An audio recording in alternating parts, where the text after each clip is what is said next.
Hello everyone and welcome to another how-to video. Today we are looking at changing your classroom Blackboard to make it look more welcoming and professional. By the end of the video, you will know how to change your Blackboard, upload a new background, and finally switch back to the original board.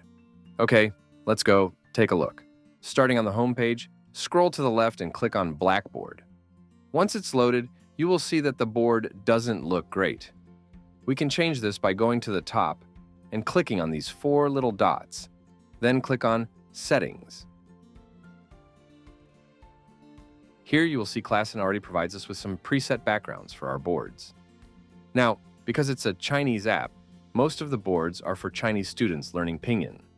However, let's customize our board by adding our own background.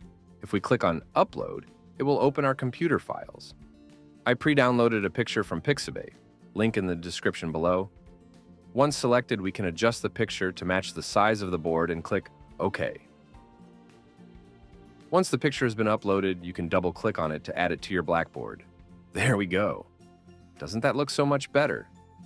Now, if we want to go back to the old Blackboard, simply go back up to the four dots at the top and click on Settings again.